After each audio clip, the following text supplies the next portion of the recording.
Hi, and thanks for joining us. Today I'm taking a look at an Italian wine. It's a Barbera, particular Barbera d'Alba from the late Luciano Sandrone. Sandrone unfortunately passed away earlier this month, so January 2023.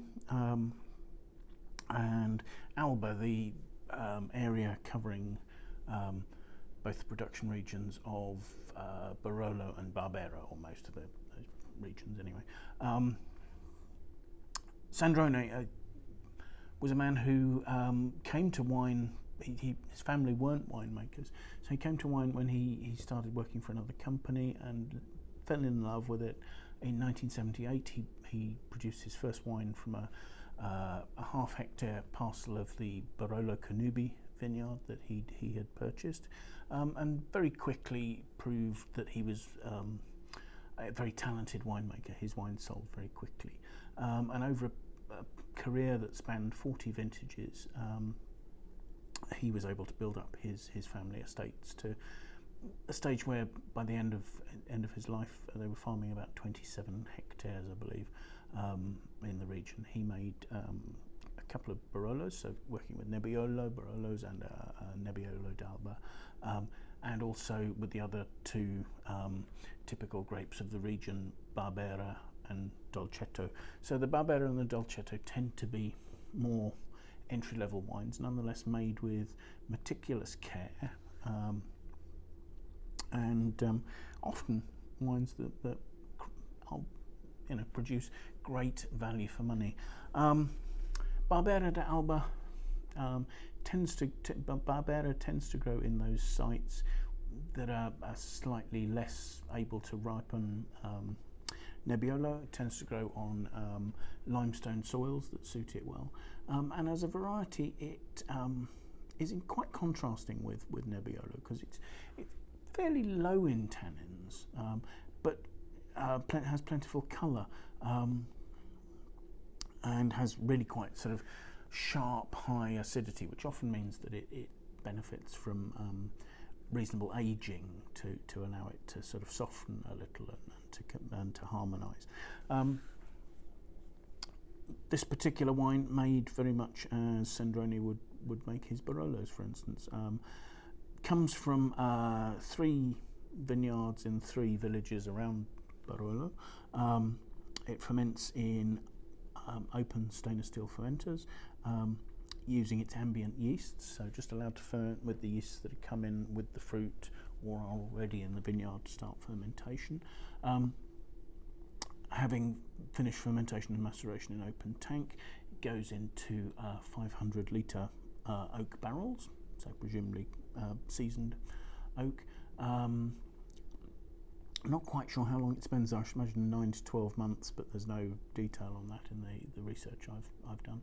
And then after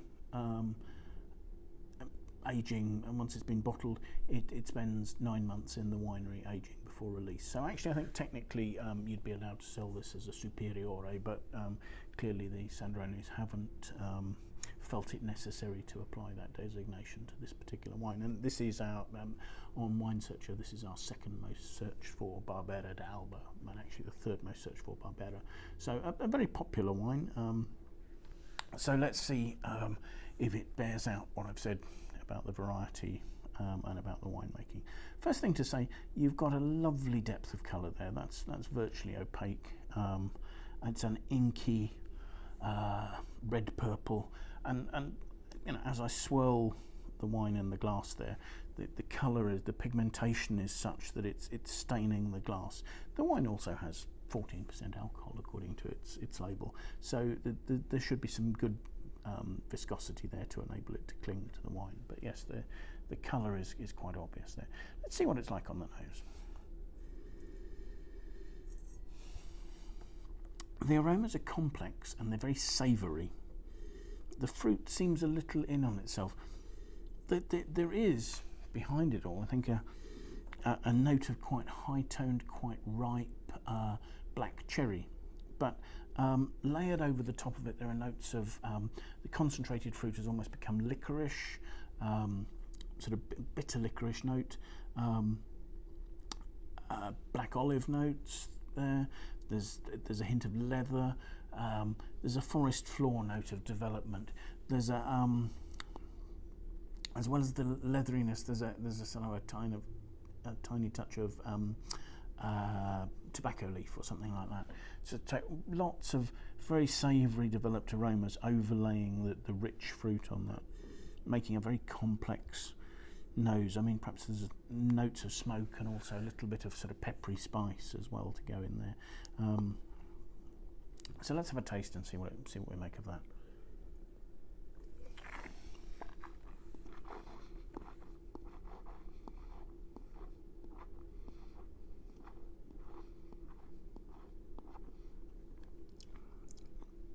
The wine is medium bodied, and at first, in the front of my mouth, you've got this really quite sort of leathery, yet also quite ripe, dark fruit. The structure, very, very fine tannins, becomes quite drying later in the mouth and more towards the back of the mouth. And the drying of the tannins comes in concert with the acidity really cutting in. This has got really quite sharp, crisp acidity, which makes it quite fine, makes the finish quite long. There's a sort of a spiciness coming from the oak. The oak's a little drying on the mid palate, so you've got that concentrated dark licoricey fruit that then becomes really quite spicy and peppery towards the finish, where I suppose there are more developed notes. I mean, again, it's that sort of slightly leathery note, along with a sort of a pepper note. So there's plenty of intensity, largely because the wine is lifted by this really quite sort of tart acidity. Maybe a little bit of time in bottle would help all that sort of settle down and become more harmonious. But there's such a pungency to the wine, and there's actually, for Barbera, a really good structure. Those fine tannins are quite gripping. That would make this a wonderful contrast to a wide range of foods. I mean, the acidity is sharp enough that it would go with tomato dishes, which is difficult because often tomato is very high in acidity. The